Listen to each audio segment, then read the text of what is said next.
Yes, hello everyone. Tayo po ngayon ay magluluto ng munggo. Itong ating mga sangkap. Ayan, ang munggo. Nilaga ko na siya para madali maluto. Tapos pirito rin tayo ng isang kulunggong. May hipon at dry scallop at bawang. Ay sibuyas. Ito rin yung mga gulay na gagamitin ko. Ayan, sa akin kayo makakakita ng sari-saring gulay na pwedeng ilagay sa munggo. Yan ay may ampalaya, may celery, and dito ay choy sam. Yan. Basta gulay, basta may gulay. At meron din po akong fish na aking ginawang soup. Itong isasabaw ko para mas malasa. Okay, simulan na natin. Let's go!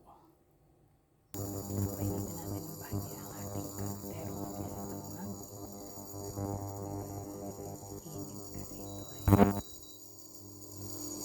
manipis. So, lagyan natin siya ng mantika.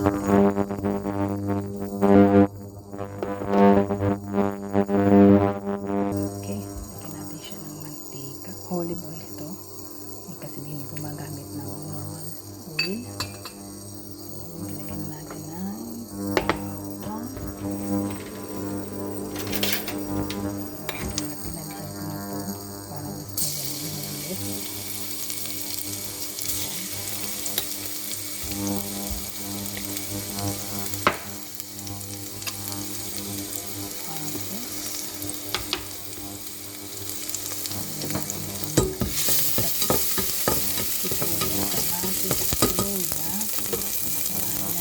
Dito.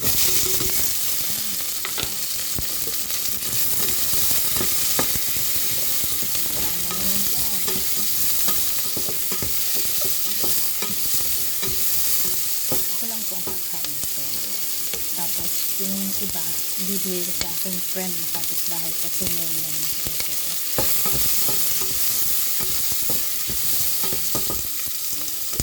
Bigay ko yung iba nito. Marami naman isang ulaman yung nakakaya ng isang ulaman yan. So, bibigay ko yung kalahati. Tignan natin ang ating hipon at scallop. Sabi ko na, mabilis itong masunog eh. Manipis yung kawali. Lagyan na natin itong munggo.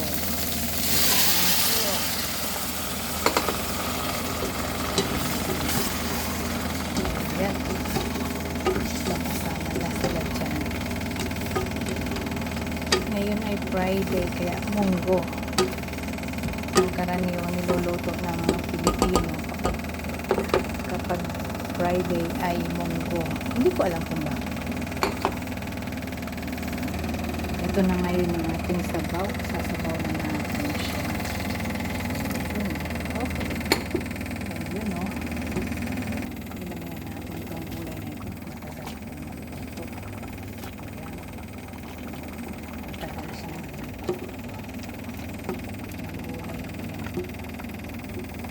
Lagyan natin ng patis.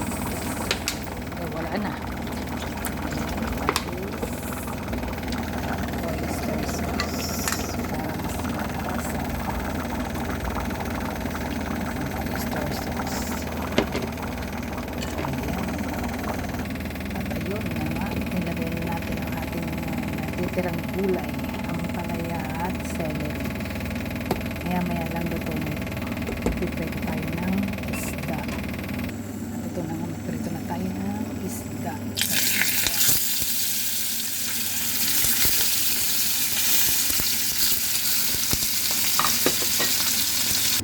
Ayun, ito na nga po. Dahil na ang aking gulay na munggo. At sasandukin na natin ito.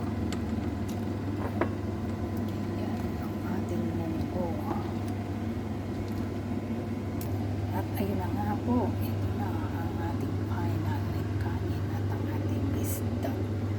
Okay, that's it. guys.